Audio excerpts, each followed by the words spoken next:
नमस्कार साथियों, SPS study point के इस यूट्यूब प्लेटफॉर्म पे एक बार फिर आप सभी साथियों का बहुत बहुत स्वागत है। आज किस वीडियो के माध्यम से बीएससी 6 सेमेस्टर बॉटनी की क्लास हम लेकर के आए हैं, जिसमें दोस्तों आज हम सॉल्व करने वाले हैं प्रीवियस सत्र का क्वेश्चन पेपर। ये क्वेश्चन पेपर 2023 और 24 सत्र का है, जो कि राजा महेंद्र प्रताप अलीगढ़ यूनिवर्सिटी द्वारा संचालित कराया गया था। आप सब अगर 2026 और 27 के अंतर्गत अपना 6 सेमेस्टर का पेपर देने जा रहे हैं एमसीक्यू पैटर्न के आधार पर, तो आप सबके लिए ये क्वेश्चन पेपर रामबाण होगा। यहाँ से रिपीटेड प्रश्न आपके पेपर में 100% पूछे जाएंगे। इस प्रश्न पत्र में 75 क्वेश्चंस हैं जो कि एमसीक्यू मोड में हैं, और यहाँ से रिपीटेड प्रश्न यानी कि लगभग 50 प्रश्न आपके पेपर में रिपीट होने की संभावना है। इसी वजह से इस पेपर को आपको पूरा सॉल्व करना है और पूरा तैयार करना है।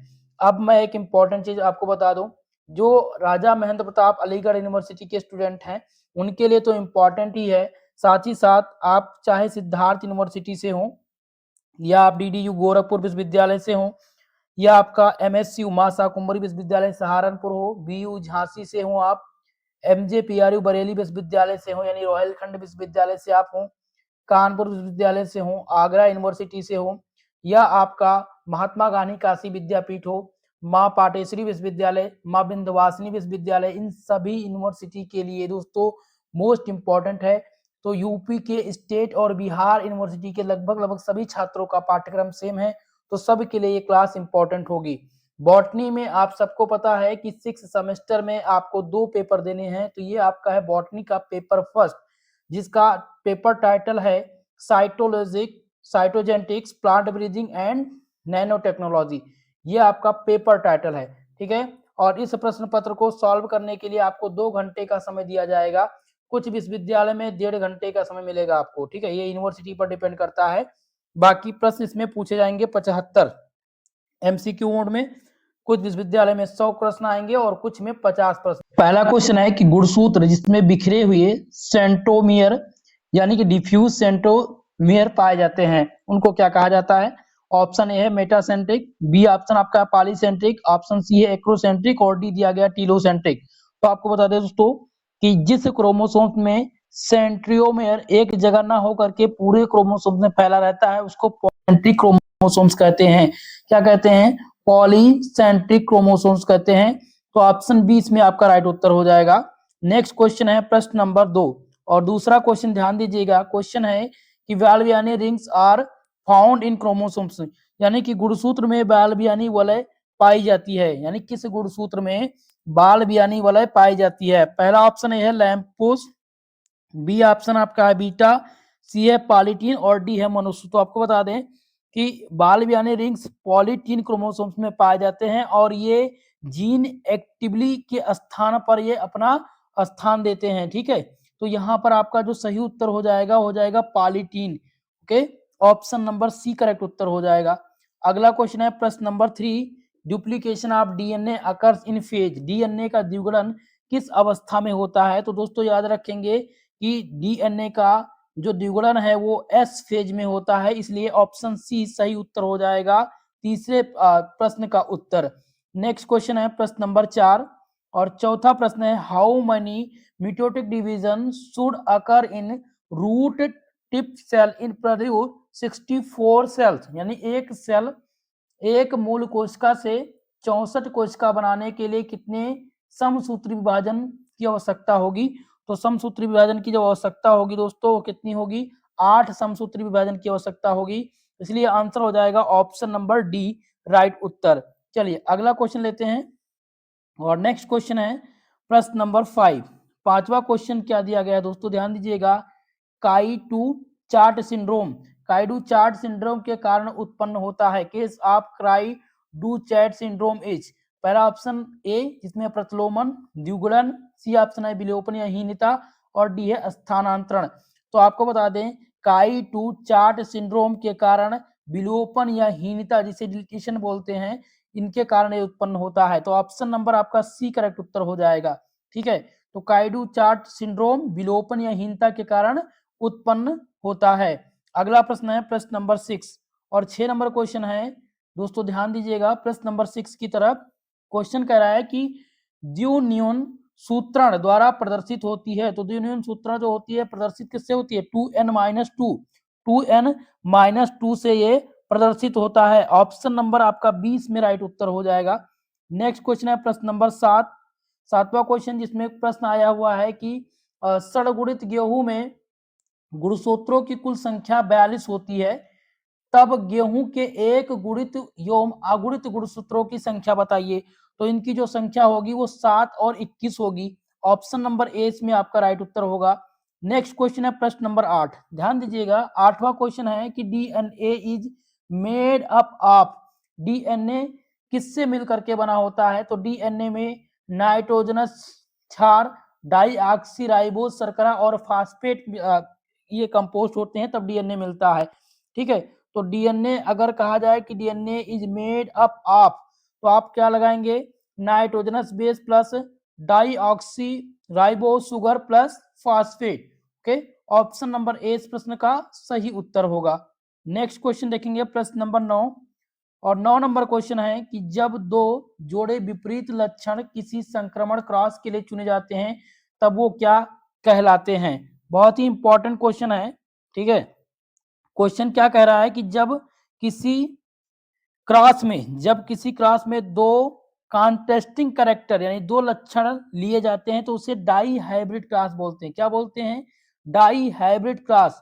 यहाँ पर आंसर क्या हो जाएगा? द्विसंकरण। ठीक है, द्विसंकर संकरण, जिसे डाई हाइब्रिड क्रॉस बोलते हैं। ठीक है, तो 9 नंबर में आंसर आपका डी है। एक बार क्वेश्चन को पुनः सुने क्योंकि ये रिपीटेड क्वेश्चन है। जब दो जोड़े विपरीत लक्षण के किसी संकरण क्रॉस के लिए चुने जाते हैं, तब उनको क्या कहा जाता है? डाई हाइब्रिड क्रॉस कहा जाता है। ओके, चलिए अगला क्वेश्चन है प्रश्न नंबर 10, ध्यान दीजिएगा। 10 नंबर क्वेश्चन है कि which of the following is a complementary gene interaction ratio, निम्नलिखित में से कौन सा पूरक जीन पारस्परिक क्रिया अनुपात है? चलिए तो बताने का प्रयास कीजिएगा कि इनमें से पूरक जीन पारस्परिक क्रिया अनुपात कौन सा है? तो 9:7 है। ऑप्शन नंबर डी इसमें आपका राइट उत्तर होगा। देखिए, कंप्लीमेंट्री जीन के इंटरेक्शन में क्या होता है? जब दो जीन मिल जाते हैं तो एक ट्रियल को व्यक्त करते हैं, जिसका फेनोटाइप का रेशियो जो होता है वो 9:7 होता है। ठीक है, ऑप्शन नंबर आपका डी इसमें राइट उत्तर था। नेक्स्ट क्वेश्चन है प्रश्न नंबर 11 और 11 नंबर क्वेश्चन ध्यान दीजिएगा, जिसमें है द्विसंकर परीक्षार्थ संकरण अनुपात होता है। The phenotype ratio is dihybrid cross is, तो इसका जो रेशियो होता है वो 1:1:1:1 होता है। ठीक है, यहाँ पर आपका क्या हो जाएगा? ऑप्शन नंबर बी राइट उत्तर। बहुत ही मोस्ट इंपॉर्टेंट है, लगातार ये प्रश्न रिपीटेड है। ठीक है, डीडीयू यूनिवर्सिटी में दोस्तों ये 2025 में पूछा जा चुका है। राजा महेंद्र प्रताप अलीगढ़ विश्वविद्यालय में भी ये 2 बार रिपीट हो चुका है। ओके, तो इस बात का विशेषकर आप सब ध्यान रखेंगे। चलिए 12 नंबर प्रश्न ध्यान दीजिएगा, और क्वेश्चन नंबर 12 आपकी स्क्रीन पे आ चुका है। ध्यान दीजिएगा प्रश्न क्या कह रहा है दोस्तों। क्वेश्चन आपका है which of the following is base analogous, निम्नलिखित में से कौन सा क्षार एनालॉग है? ठीक है, क्षार एनालॉग इनमें से पूछा गया है कि कौन सा है। पहला ऑप्शन देखेंगे जिसमें नाइट्रस ऑक्साइड, तो नाइट्रस ऑक्साइड क्या ये क्षार एनालॉग है? तो ये बिल्कुल इसमें नहीं आएगा, और इसमें कैफीन भी नहीं होगी। इसमें दोस्तों आपका सही हो जाएगा 5-ब्रोमोयूरेसिल। 5-ब्रोमोयूरेसिल ये आपका क्षार एनालॉग है, इसलिए ऑप्शन नंबर डी राइट उत्तर इसमें होगा आपका। क्वेश्चन नंबर 13 ध्यान दीजिएगा। 13 नंबर प्रश्न है कि संरचना एवं क्रिया में अचानक या स्वतः परिवर्तन क्या कहलाती है? तो इस परिवर्तन को उत्परिवर्तन बोलते हैं। जब जीन की संरचना एवं क्रिया में अचानक स्वतः परिवर्तन होता है तो उसको म्यूटेशन बोलते हैं, इसलिए ऑप्शन नंबर डी इस प्रश्न का सही उत्तर होगा। अगला क्वेश्चन है प्रश्न नंबर 14, और इसमें पूछा गया है कि उच्च श्रेणी के जीवों के नर शिशु में गुणसूत्रीय संगठन कौन सा होता है? तो इसमें जो संगठन होता है दोस्तों वो होता है AA+XY। ऑप्शन नंबर बी इस प्रश्न का सही उत्तर होगा। नेक्स्ट क्वेश्चन देखेंगे 15 नंबर प्रश्न दोस्तों आपकी स्क्रीन पे आ चुका होगा, और क्वेश्चन नंबर 15 है कि निम्नलिखित में से कौन सा भारत में पादप परिचय या पौधा परिचय एजेंसी है? जिसमें आपके ऑप्शन दिए गए हैं दोस्तों। पहला ऑप्शन दिया गया IICR, ऑप्शन नंबर बी जिसमें है DBT, सी दिया गया है NBGR और ऑप्शन नंबर डी है CSIR। तो आपको बता दें कि इनमें से पूछा क्या गया था, पादप परिचय या पौधा परिचय एजेंसी कौन सी है, तो ये एजेंसी है national bureau of plant genetic resources, इसे NBPGR बोलते हैं। ऑप्शन नंबर सी आपका इसमें राइट उत्तर हो जाएगा। चलिए अगले क्वेश्चन की तरफ, प्रश्न नंबर 16, और इस क्वेश्चन में पूछा गया प्रश्न कि व्यक्तिगत प्रायोगिक अध्ययन के मूल रूप से अनुसंधानकर्ता द्वारा एकत्रित डाटा को क्या कहते हैं, प्राथमिक डाटा बोलते हैं इसको, या फिर द्वितीयक डाटा, या ऑप्शन सी है कि सारणीबद्ध डाटा, या ऑप्शन नंबर डी है आवृत्ति वितरण। तो दोस्तों इसका जो सही आंसर हो जाएगा प्राइमरी डाटा, यानी व्यक्तिगत प्रायोगिक अध्ययन के मूल रूप में अनुसंधानकर्ता द्वारा एकत्रित डाटा को प्राथमिक डाटा कहा जाता है, प्राइमरी डाटा कहा जाता है। ऑप्शन नंबर ए इस प्रश्न का सही उत्तर होगा। नेक्स्ट क्वेश्चन है प्रश्न नंबर 17। 17वां क्वेश्चन आपके स्क्रीन पे आ चुका है, और क्वेश्चन क्या है दोस्तों कि प्रेक्षण का अंक गणितीय माध्य 100 है, जबकि 6 प्रेक्षण का माध्य 80 है। तो इन सभी 15 प्रेक्षणों का सम्मिलित माध्य क्या होगा, इसमें माध्य निकालने के लिए पूछा गया है। तो आपको बता दें कि इसका मतलब क्या है, देखिए कॉम्बिनेटेड मीन इक्वल टू क्या होता है, यहाँ पर टोटल माध्य दिया गया है कितना, ध्यान दीजिएगा, टोटल माध्य। तो इसमें टोटल माध्य क्या है देखेंगे 9, ठीक है, इसका टोटल माध्य जो है दोस्तों वो होगा 9। Okay, 9 into 100 plus 6 into 80, 6 into 80 upon 15, आप कर देंगे इसको डिवाइड, तो ये आ जाएगा 900 प्लस 480 बाई 15, ठीक है, और इसको आप जब डिवाइड करेंगे तो ये आ जाएगा 1380 बाई 15, और जब इसको डिवाइड करेंगे तो आएगा 92, ठीक है। तो इसमें आपका जो टोटल सम्मिलित माध्य होगा वो कितना आएगा, 92 आएगा। ऑप्शन नंबर 20 में आपका राइट उत्तर था। अगला क्वेश्चन है प्रश्न नंबर 18। 18 नंबर प्रश्न ध्यान दीजिएगा कि पुष्प से पराग कोष्ठ में विलगित हटाने करने की प्रक्रिया को क्या कहते हैं, the process of removal of anther from the flower is called. इसको क्या बोलते हैं दोस्तों, जब फूल से पराग कोष हटाने की प्रक्रिया जो होती है उसको क्या कहते हैं, ध्यान रखेंगे उसको विपुंसन बोलते हैं। ऑप्शन नंबर ए इस क्वेश्चन का राइट उत्तर हो जाएगा, और यह क्वेश्चन बहुत ही महत्वपूर्ण है, इस बात का विशेषकर ध्यान रखेंगे आप सभी। चलिए अगला क्वेश्चन प्रश्न नंबर 19, जिसमें क्या पूछा गया है दोस्तों, प्रश्न है कि which types of polyploidy results from the combination of two different but related species, दो विभिन्न परंतु संबंधित प्रजाति के संयोजन से किस प्रकार की बहुगुणता उत्पन्न होती है। तो दोस्तों याद रखेंगे कि जब दो अलग अलग संबंधित प्रजातियों के संयोजन से जो पॉलीपोलाइडी बनती है उसको एलोपोलाइडी बोलते हैं। क्या बोलते हैं, एलो पॉलीपोलाइडी। ऑप्शन नंबर आपका इसमें बी करेक्ट उत्तर हो जाएगा, और यह प्रश्न कई बार एग्जाम में रिपीट हो चुका है, इसलिए ये इंपॉर्टेंट क्वेश्चन है, इस क्वेश्चन को विशेषकर याद रखेंगे। आप चाहें तो इसका स्क्रीनशॉट ले सकते हैं दोस्तों। चलिए अगले क्वेश्चन की तरफ, प्रश्न नंबर 20, जिसमें क्या पूछा गया है कि what is the function of mitochondria in eukaryotic cell, eukaryotic कोशिका में माइटोकॉन्ड्रिया का कार्य क्या है। ऑप्शन ए जिसमें है प्रकाश प्रोटीन का संश्लेषण, बी ऑप्शन है प्रकाश संश्लेषण, ऑप्शन सी आपका है लिपिड संश्लेषण, और डी दिया गया है एटीपी संश्लेषण। तो आपको बता दें दोस्तों कि माइटोकॉन्ड्रिया का जो मुख्य कार्य होता है वो एटीपी का सिंथेसिस करना है, एटीपी का क्या करना, संश्लेषण करना। तो यहाँ पर आंसर क्या हो जाएगा, ऑप्शन नंबर डी इस प्रश्न का राइट उत्तर होगा। ठीक है, आप लोग आंसर क्या करेंगे, ऑप्शन नंबर डी। जब भी बात हो यूकैरियोटिक कोशिका में माइटोकॉन्ड्रिया का कार्य तो एटीपी का संश्लेषण, याद रखेंगे आप सभी। प्रश्न नंबर 21 ध्यान दीजिएगा, 21 नंबर क्वेश्चन है what process result in the exchange of genetic material between the homogeneous chromosomes during the meiosis, यानी कि अर्धसूत्री विभाजन के दौरान समजात गुणसूत्रों के बीच अनुवांशिक सामग्री के आदान प्रदान करने में कौन सी प्रक्रिया होती है। पहला ऑप्शन ए जिसमें है लिंकेज, बी है अनुवांशिक बहाव, सी है क्रॉसिंग ओवर, और डी है उत्परिवर्तन। तो दोस्तों याद रखेंगे कि जब यहाँ पर बात हो रही है किसकी, जब यहाँ पर बात हो रही हो कि मियोसिस में होमोजीनियस क्रोमोसोम्स के बीच जेनेटिक मटेरियल का जो आदान प्रदान होता है उसको क्या बोलते हैं, क्रॉसिंग ओवर बोलते हैं। और ये प्रोफेज फर्स्ट में क्रॉसिंग ओवर के कारण जेनेटिक एक्सचेंज होता है। ठीक है, तो आपको क्या करना है, इसमें क्रॉसिंग ओवर को टिक करना है, सही आंसर। और ये जो क्रॉसिंग ओवर है ये कब होता है, जब मियोसिस में होमोजीनियस क्रोमोसोम्स के बीच जेनेटिक मटेरियल का आदान प्रदान होता है, तब क्रॉसिंग ओवर की घटना होती है। ऑप्शन नंबर सी इसमें राइट उत्तर होगा। 22 नंबर क्वेश्चन, जिसमें प्रश्न पूछा गया है, in plant which cell organelle is responsible for cytoplasmic inheritance. पौधों में कोशिकांग साइटोप्लाज्म वंशानुक्रम के लिए जिम्मेदार कौन है, तो जिम्मेदार इनमें क्लोरोप्लास्ट होता है। कौन जिम्मेदार होता है, क्लोरोप्लास्ट। यानी कि पौधों में दोस्तों जब साइटोप्लाज्मिक जीन मुख्य रूप से क्लोरोप्लास्ट में निहित हो जाता है, ठीक है, तो इसमें हम क्या लगाएंगे आंसर, क्लोरोप्लास्ट सही उत्तर। चलिए अगला क्वेश्चन है प्रश्न नंबर 23। 23 नंबर क्वेश्चन आपकी स्क्रीन पे आ चुका है और क्वेश्चन नंबर 23 की वंशानुक्रम का गुणसूत्र सिद्धांत किसके द्वारा प्रस्तावित किया गया था। Chromosome theory of inheritance was proposed by. बहुत ही इंपॉर्टेंट क्वेश्चन है दोस्तों, ध्यान दीजिएगा इस प्रश्न को। और इस प्रश्न में क्या पूछा गया है, वंशानुक्रम का गुणसूत्र जो सिद्धांत था वो किसके द्वारा प्रस्तावित किया गया था।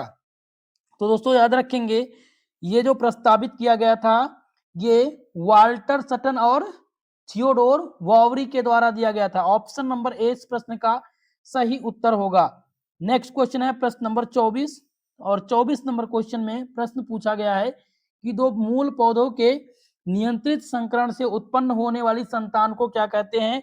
तो इस संतान को हाइब्रिड बोलते हैं, जिसे संकर कहा जाता है। ऑप्शन नंबर 20 में राइट उत्तर आपका होगा। प्रश्न नंबर 25 जो कि बहुत ही मोस्ट इंपॉर्टेंट क्वेश्चन है दोस्तों, और लगातार बार बार ये डियर स्टूडेंट पूछा जाता रहता है कि किस भारतीय वैज्ञानिक और पादप प्रजनक को उच्च उपज देने वाले गेहूं की किस्मों, विशेष रूप से चमत्कारी गेहूं के विकास में योगदान के लिए जाना जाता है। तो किसको जाना जाता है ये आपको बताना है। तो एम एस स्वामीनाथन जी, एम एस स्वामीनाथन जी को किस रूप में जाना जाता है, एक भारतीय वैज्ञानिक हैं जो पादप प्रजनन को उच्च उपज देने वाली गेहूं की किस्मों के विशेष रूप से चमत्कारी गेहूं के विकास और उनके योगदान के लिए जिम्मेदार हैं। ऑप्शन नंबर आपका ए करेक्ट उत्तर इसमें हो जाएगा। नेक्स्ट क्वेश्चन देखेंगे प्रश्न नंबर 26। 26 नंबर क्वेश्चन जिसमें क्या पूछा गया है, who discovered the first nano tube. प्रथम नैनो ट्यूब की खोज किसने की थी। चलिए बताने का प्रयास कीजिएगा कि प्रथम नैनो ट्यूब की खोज किसने की थी। तो दोस्तों सुमियो इजिमा ने प्रथम नैनो ट्यूब की खोज की थी। ऑप्शन नंबर ए इस प्रश्न का राइट उत्तर होगा। प्रश्न नंबर 27 ध्यान दीजिएगा, जिसमें पूछा गया है कि नैनो कण संश्लेषण का उद्देश्य क्या होता है। तो नैनो कण संश्लेषण का जो उद्देश्य है दोस्तों वो है कि समान आकार आकृति वाले नैनो कण का उत्पादन करना। बी आपका है कि नैनो स्केल और सामग्रियों के गुणों का अध्ययन करना। ये सभी नैनो कण के उद्देश्य हैं, ठीक है। और सी आपका विशिष्ट अनुप्रयोगों के लिए नैनोकरण का विकसित करना, इसलिए आंसर डी लगाएंगे। एक बात और ध्यान रखेंगे कि जो नैनो ट्यूब है इसकी खोज किसने की थी। तो इसकी खोज जैसा कि मैंने आपको बताया, इसकी जो खोज की गई थी सुमियो इजिमा ने की थी। और कब की थी, 1991 में। कभी कभी इसका सन भी पूछ लिया जाता है किस सन में की गई थी, ठीक है। तो प्रथम नैनो ट्यूब की खोज कब की गई थी, 1991 में। किसने किया था, सुमियो इजिमा ने। चलिए अगले प्रश्न की ओर। नेक्स्ट क्वेश्चन है प्रश्न नंबर 28 और 28 नंबर क्वेश्चन ध्यान दीजिएगा, क्या पूछा गया है दोस्तों, कौन सा आर्टिफिशियल इंटेलिजेंस तंत्र पौधे की वृद्धि और स्वास्थ्य की दूर से निगरानी करने में मदद करता है। What artificial intelligence tool help in the monitoring plant growth and health remotely. पहला ऑप्शन ए जिसमें सेंसर के लेस ड्रोन, बी है ऑगमेंटेड रियलिटी, ऑप्शन सी है क्वांटम कंप्यूटिंग और डी है वर्चुअल एजेंट। तो इसमें जो सही उत्तर हो जाएगा दोस्तों वो हो जाएगा ऑप्शन नंबर ए, सेंसर से लेस ड्रोन। ठीक है, सेंसर से लेस ड्रोन जो है ये आजकल दूर से ही पौधों के रख रखाव और वृद्धि और स्वास्थ्य की निगरानी करने में मदद करते हैं, ठीक है। और ये आर्टिफिशियल इंटेलिजेंस तंत्र के लिए बहुत ही अहम हिस्सा है। तो जब भी प्रश्न आपसे पूछा जाए कि कौन सा आर्टिफिशियल इंटेलिजेंस तंत्र पौधे की वृद्धि और स्वास्थ्य की दूर से निगरानी करने में मदद करता है, तो आप लगाएंगे सेंसर से लेस ड्रोन। ओके, चलिए अगला क्वेश्चन है प्रश्न नंबर 29, जिसमें है कि बिना डेटा एनालिटिक्स क्या है। बिना डेटा एनालिटिक्स यानी कि इसको बिग डेटा एनालिटिक्स बोलते हैं, ठीक है। तो आपसे अगर हिंदी में आप ना समझ पाए तो इंग्लिश में ध्यान रखेंगे, क्या ध्यान रखेंगे कि big data analysis, big data analysis किसे कहते हैं। तो दोस्तों याद रखेंगे जो बिग डेटा एनालिसिस है वो क्या है, the process of extracting in sites and value from large and complex data seat, यानी कि बड़े और जटिल डेटा सीट से गहरी पहुंच और मूल्य निकालने की प्रक्रिया को क्या बोलते हैं, बिग डेटा एनालिसिस बोलते हैं। ऑप्शन नंबर आपका सी इसमें राइट उत्तर हो जाएगा।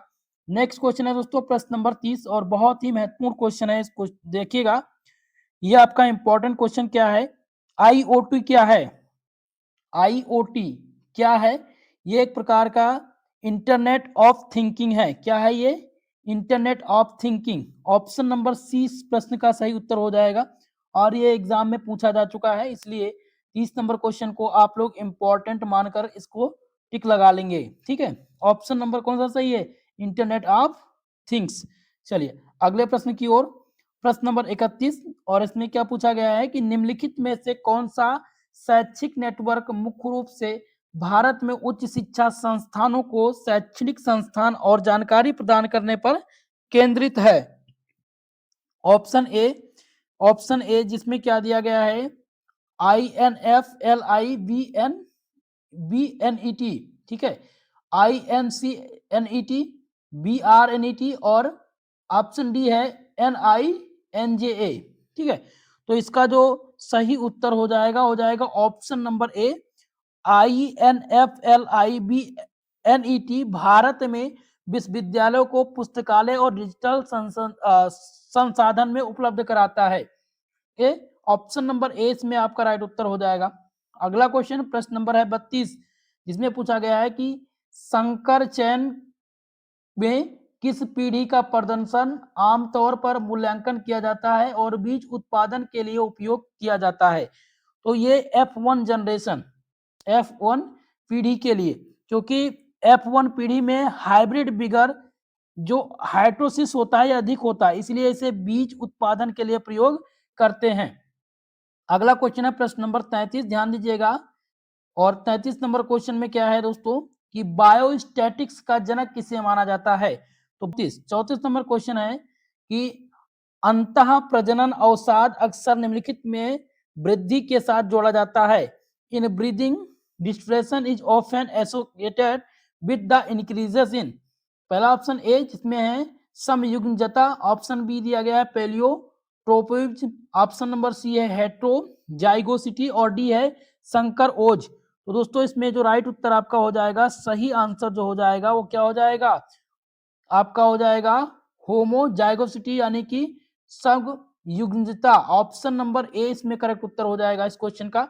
अगला क्वेश्चन प्रश्न नंबर 35 नंबर क्वेश्चन है कि किसी क्रम में व्यवस्थित किए जाने पर दिए गए डेटा के माध्यमान को क्या कहा जाता है। इस जब क्रम की बात हो, ध्यान दीजिएगा कि जब क्रम की बात हो, क्रम में व्यवस्थित डेटा का जो माध्यमान होता है उसको मीडियन बोलते हैं। क्या बोलते हैं, मीडियन। ऑप्शन नंबर आपका बी सही उत्तर यानी कि माध्यिका उसको बोलते हैं। किसी क्रम में व्यवस्थित किए गए या व्यवस्थित किए जाने पर दिए गए डेटा के माध्यमान को माध्यिका कहा जाता है और डेटा का आरोही या अवरोही क्रम में रखने पर बीच का जो मान है उसको मीडियन बोलते हैं या माध्यिका बोलते हैं, ठीक है। ऑप्शन नंबर 20 में राइट उत्तर होगा आपका। अगला क्वेश्चन प्रश्न नंबर 36, ध्यान दीजिएगा। 36 नंबर क्वेश्चन है कि निम्नलिखित में से कौन सा केंद्रीय प्रवृत्ति का माप नहीं है।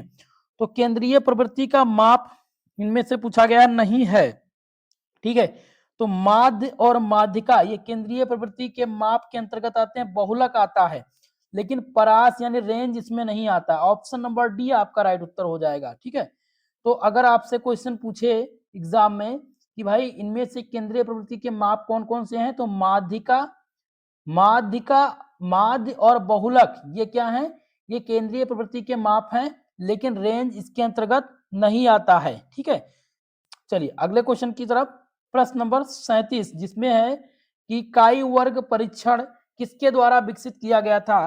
Tie square test was develop by, तो ये जो डेवलप किया गया था वो किसके द्वारा किया गया था दोस्तों, ध्यान रखेंगे ये कार्ल पियर्सन के द्वारा, कार्ल पियर्सन के द्वारा काई वर्क परीक्षण विकसित किया गया था, इसलिए ऑप्शन नंबर बी आपका इसमें राइट उत्तर होगा।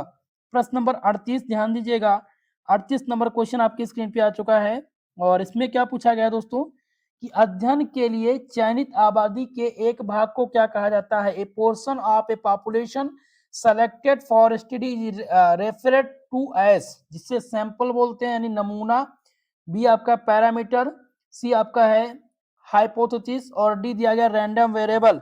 तो इनमें से कौन सा सही आंसर हो जाएगा, तो दोस्तों यहाँ पर सिंपल आपका नमूना सही उत्तर होगा। अध्ययन के लिए चयनित आबादी के एक भाग को क्या कहा जाता है, नमूना कहा जाता है, इसलिए कौन सा आंसर सही है, ऑप्शन नंबर ए सही होगा।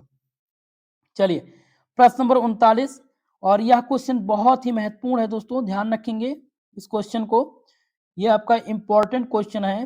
क्वेश्चन क्या है कि टिश्यू कल्चर के जड़ निर्माण को प्रेरित करने के लिए आमतौर पर किस पादप हार्मोन का उपयोग किया जाता है, which plant hormone is commonly used to induce root formation in tissue culture. पहला ऑप्शन ए जिसमें है साइटोकाइनिन, बी आपका ऑप्शन है कि गिबरेलिन, ऑप्शन सी है ऑक्सिन और डी दिया गया एथिलीन। तो दोस्तों इसमें जो सही उत्तर हो जाएगा ऑक्सिन, क्या हो जाएगा, ऑक्सिन। ठीक है, टिश्यू कल्चर में जड़ निर्माण को प्रेरित करने के लिए आमतौर पर जिस पादप हार्मोन्स का उपयोग करते हैं उसको ऑक्सिन कहा जाता है, ऑप्शन नंबर सी आपका राइट उत्तर होगा इसमें। नेक्स्ट क्वेश्चन देखेंगे प्रश्न नंबर 40 नंबर क्वेश्चन है कि पादप ऊतक संवर्धन के दौरान बनी कोशिकाओं के अविभाजित समूह के लिए कौन से शब्द का प्रयोग किया जाता है, what is the term use to describe the undifferentiated mass of cell formed during the plant tissue culture. इसको क्या बोलते हैं, भ्रूण बोलते हैं या कैलस या कोपल या फिर मेरिस्टेमेट। तो दोस्तों इसमें आपका राइट उत्तर हो जाएगा, वो हो जाएगा ऑप्शन नंबर बी कैलस। ठीक है, आंसर क्या हो जाएगा, ऑप्शन नंबर बी कैलस हो जाएगा, क्योंकि जो अविभाजित कोशिका का समूह है उसको क्या बोलते हैं, कैलस कहते हैं। ठीक है, ऑप्शन नंबर बी राइट उत्तर है। अगला क्वेश्चन है प्रश्न नंबर 41, जिसमें क्या प्रश्न पूछा गया दोस्तों, 41 नंबर क्वेश्चन है कि पादप ऊतक संवर्धन मीडिया में अगर अगर की भूमिका क्या है, what is the role of agar agar in plant tissue culture medium. तो इसमें क्या भूमिका है भाई, पादप ऊतक संवर्धन मीडिया में अगर अगर की भूमिका क्या है। पहला ऑप्शन ए कह रहा है भाई कार्बन स्रोत ये प्रदान करता है अगर अगर, या पीएच को विनियमित करता है, ऑप्शन सी कह रहा है कि ये रचनात्मक सहारा प्रदान करता है, और डी है नाइट्रोजन के स्रोत के रूप में कार्य करना। तो इनमें से जो राइट उत्तर हो जाएगा वो क्या हो जाएगा, ध्यान दीजिएगा, इसमें सही उत्तर हो जाएगा ऑप्शन नंबर सी, संरचनात्मक सहारा प्रदान करता है। ठीक है, ये क्या करता है, पादप ऊतक संवर्धन मीडिया में अगर अगर की भूमिका है संरचनात्मक सहारा प्रदान करना, ऑप्शन नंबर सी राइट उत्तर है। प्रश्न नंबर 42 ध्यान दीजिएगा, 42 नंबर क्वेश्चन है कि ऊतक संवर्धन में विभिन्न पौधों की प्रजातियों के प्रोटोप्लास्ट के संलयन का वर्णन करने के लिए किस शब्द का प्रयोग किया जाता है।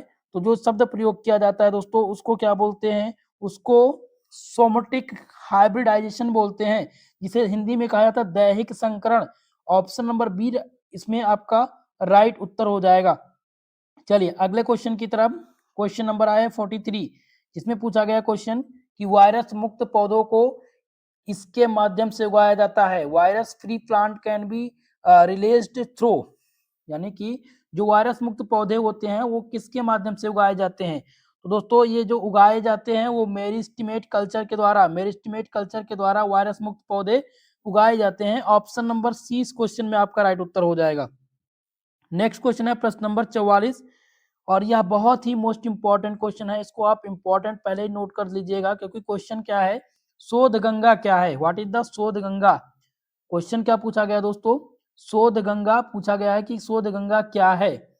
ऑप्शन ए जिसमें दिया गया कि इलेक्ट्रॉनिक थीसिस और शोध प्रबंध का एक डिजिटल भंडार, क्या इसको शोध गंगा कहते हैं। या ऑप्शन बी दिया गया है कि एक ऑनलाइन पाठ्यक्रम प्रबंधन प्रणाली। तो ये बिल्कुल भी नहीं है भाई, ये ऑनलाइन पाठ्यक्रम प्रबंधन प्रणाली के अंतर्गत नहीं आता है, और ना ही एक शोध निजी एजेंसी है। ऑप्शन डी दिया गया है कि कौशल विकास के लिए सरकारी पहल, तो बिल्कुल ये भी इसमें नहीं आता है। ये शोध गंगा जो है एक प्रकार का इलेक्ट्रॉनिक थीसिस और शोध प्रबंधन का एक डिजिटल भंडार है, इसलिए आंसर ए इसमें आपका राइट उत्तर हो जाएगा। ठीक है, तो आप सभी लोग इसको इंपॉर्टेंट मान करके तैयार कर लीजिएगा, नोट डाउन कर लीजिएगा। चलिए आगे बढ़ते हैं नेक्स्ट प्रश्न की तरफ। और नेक्स्ट क्वेश्चन आपका है 45, जिसमें पूछा गया है कि the scientist who propose the concept of unit membrane for the 3 layered biological membrane of lipoprotein was, यानी कि किस वैज्ञानिक ने 3 परतीय यूनिट झिल्ली होने की धारणा दी थी जो कि लिपोप्रोटीन की बनी होती है। ठीक है, उनका नाम क्या था ये आपको बताना है। तो उनका नाम दोस्तों क्या था, जे रॉबर्टसन।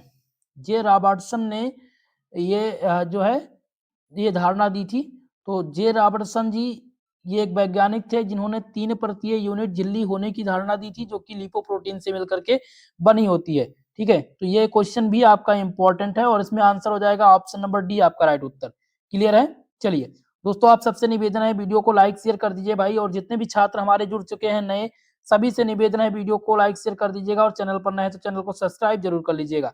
चलिए अगला क्वेश्चन लेते हैं, प्रश्न नंबर आपका है 46 नंबर क्वेश्चन, जिसमें है फ्लड मोजिंग मॉडल के अनुसार प्लाज्मा मेम्ब्रेन बनी होती है। मोस्ट इंपॉर्टेंट क्वेश्चन है और आप सब इस क्वेश्चन से अवगत होंगे क्योंकि आप लोगों ने बीएससी के सेमेस्टर सेकंड में जूलॉजी और केमिस्ट्री में ये क्वेश्चन पढ़ा है।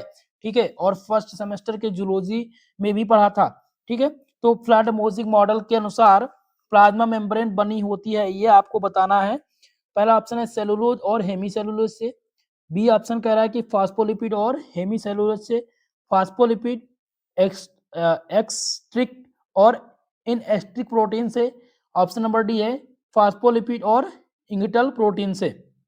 चलिए आंसर करने का प्रयास कीजिएगा। तो इनमें जो सही उत्तर हो जाएगा आपका हो जाएगा ऑप्शन नंबर सी। ठीक है, क्योंकि फ्लड मोजिक मॉडल के अनुसार प्लाज्मा मेम्ब्रेन जो है ये फास्फोलिपिड की द्विपरत और उस पर उपस्थित इंट्रिंसिक और एक्सट्रिंजिक प्रोटीन से बनी होती है, इसलिए ऑप्शन नंबर सी इसमें आपका राइट उत्तर हो जाएगा और ये बहुत ही महत्वपूर्ण क्वेश्चन है। क्लियर है। चलिए अगला क्वेश्चन है, प्रश्न नंबर है 47, और 47 नंबर क्वेश्चन है कि passive transport include, passive transport में होता है। तो पैसिव ट्रांसपोर्ट में क्या होता है, केवल परागण, केवल विसरण या सुविधापूर्ण विसरण, तो ये सभी होते हैं, इसलिए आंसर लगा देंगे ऑल ऑफ दीज पर। चलिए अगला क्वेश्चन है, प्रश्न नंबर है 48, जिसमें पूछा गया है the supporting framework of a cell consist of, किसी भी कोशिका का सहायक फ्रेमवर्क होता है, किसी भी कोशिका का सहायक फ्रेमवर्क पूछा गया है कि ये फ्रेमवर्क होता है। तो दोस्तों बता दें आपको ये माइक्रोट्यूबल और माइक्रोफिलामेंट दोनों होता है, इसलिए आंसर हो जाएगा option number C both of these. चलिए अगला क्वेश्चन प्रश्न नंबर 49 नंबर क्वेश्चन है, और इसमें क्या पूछा गया दोस्तों कि प्रोटीन का ग्लाइकोसाइलेशन कहां पर होता है। Glycosylation of proteins occurs in, बहुत ही इंपॉर्टेंट क्वेश्चन है कि प्रोटीन का ग्लाइकोसाइलेशन कहां पर होता है।